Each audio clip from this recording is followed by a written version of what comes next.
Bonjour à tous, c'est Nicolas, votre artisan électricien préféré. Aujourd'hui, je voulais te parler d'un petit truc. Les électriciens, je pense qu'un petit peu quand tu es dans l'habitat, la hantise entre guillemets, c'est cette pièce-là. Cette pièce-là, c'est quoi? C'est la salle de bain. La salle de bain, les normes électriques, c'est casse-couille. Des fois, tu te casses la tête parce que tu te dis mais merde, ça n'avait pas changé, ça n'avait pas ceci, ça n'avait pas cela. Enfin bref. Donc là, je vais te faire un petit topo vite fait. Je ne vais pas être trop long, mais je te ferai ça en plusieurs parties.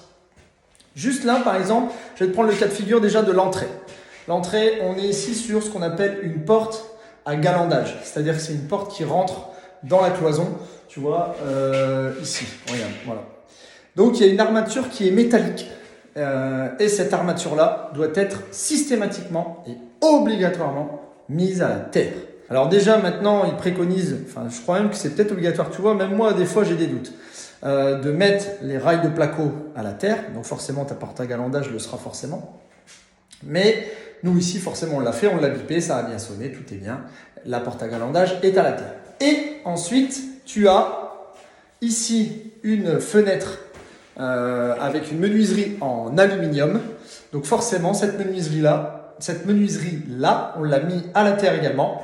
Parce qu'elle est, en plus, elle est au-dessus de la salle de bain. On est vraiment dans le volume. Mais de toute façon, toutes les menuiseries en alu dans une salle de bain, tu les fous à la terre, tu ne te casses pas la tête.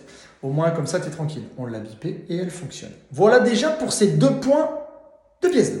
Alors, maintenant, ici, on arrive à la pièce où là, ça commence un petit peu à causer cette histoire. C'est la douche. Alors là, ici, tu vois la douche. Je vais t'expliquer comment ils vont faire parce que sinon, tu vas me dire, regarde, cette prise-là, techniquement, est-ce qu'elle est bien placée ou est-ce qu'elle est mal placée? Moi, je pense qu'elle est bien placée. Là, effectivement, si ça reste en l'état comme ça, ils mettent une douche à l'italienne ici, c'est-à-dire qu'il n'y a pas de paroi, effectivement, elle est mal placée, on est dans le volume. Il faut savoir qu'avec une douche à l'italienne, sans paroi, tu sais, le truc tout ouvert, beau gosse, c'est 180 du point d'eau.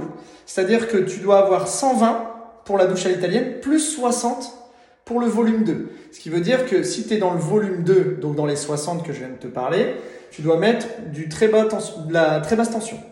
Et donc ta prise doit être hors volume, donc à 180. Je ne sais pas si je me suis bien expliqué, tu vois, c'est une galère, c'est énorme de bain. Enfin bref. Donc là, ici, le client, lui, il va faire une paroi. En plus, ça va être carrelé, ce qui veut dire que effectivement, ça va être ce qu'on appelle une paroi fixe et pérenne. Ce qui veut dire qu'elle ne rentre plus dans le cas de figure du volume. Ce qui veut dire que ma prise qui est ici, elle sera du coup bien placée, puisque c'est comme si il y avait un mur en gros, tu vois. Là, on aura un lavabo. Donc tu vois ici, on a à peu près un petit 60 cm. Je ne sais pas si tu te rends compte sur le truc. Un petit peu moins, tu vois. Mais il faut savoir que pour les lavabos, aujourd'hui, c'est préconisé d'être à 60 cm, mais ce n'est pas obligatoire. C'est recommandé. Ce qui veut dire que tu peux quand même mettre, parce que sinon, tu vois, c'est galère pour aller se brancher à 3 km de ton lavabo quand tu veux te raser, machin. Donc ça a changé effectivement. Avant on disait, d'ailleurs il y en a même encore qui le prennent quand ils font des DPE, etc. Ils disent ouais c'est trop près, c'est à 60, etc. Mais maintenant c'est juste recommandé. Voilà, dis-moi si toi tu as déjà eu le tour, etc. Si tu as déjà eu ce petit cas de figure. Donc là on est dans le volume de la baignoire. La baignoire, donc elle, ici le client va mettre une baignoire type baignoire classique, mais un peu beau gosse quand même. Donc, ce que tu dois faire pour la baignoire, c'est qu'effectivement, tous les appareils électriques doivent être à 60 du bord de la baignoire. La baignoire, elle, le volume immergé, c'est volume 0.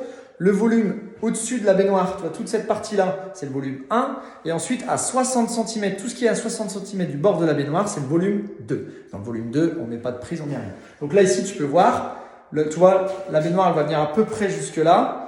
Et là, ici, il faut qu'on laisse au moins 60. Donc là, on y est largement, puisqu'après, tu vois ici, il y a notre applique qui vient ici, mais il y a même 90 ou un truc comme ça, il y a quasiment 1 mètre. Donc là, il n'y a pas de problème. Et ce qu'on a fait également, c'est qu'on a ramené ce qu'on appelle une liaison équipotentielle. Donc la liaison équipotentielle, tu vois, c'est ce fil-là. Ça, c'est ce que tu viens raccorder au pied de ta baignoire, tu vois, la structure métallique. Et on l'a même fait également, tu vois, pour ici. Comme ça, même son bac, s'il veut, ça dépend de la structure de son truc, il peut même mettre une liaison équipotentielle, tu vois, elle est là derrière. Tout ça, ça revient à une boîte de dérivation qui, elle, toutes les liaisons sont interconnectées entre elles. Ensuite, je vais te parler vite fait des éclairages. Donc, tu vois les spots. Pour les éclairages, il faut que tes spots soient au minimum à 2,25 m du fond du bac de douche ou de baignoire. Là, on est bon, hein, j'ai mesuré, on a 2,35 m. Alors j'ai simulé comme si ils avaient mis déjà le truc, hein, parce que sinon je te vois venir, tu vas me dire, bah ouais, mais comment tu sais, ils ont pas mis les trucs.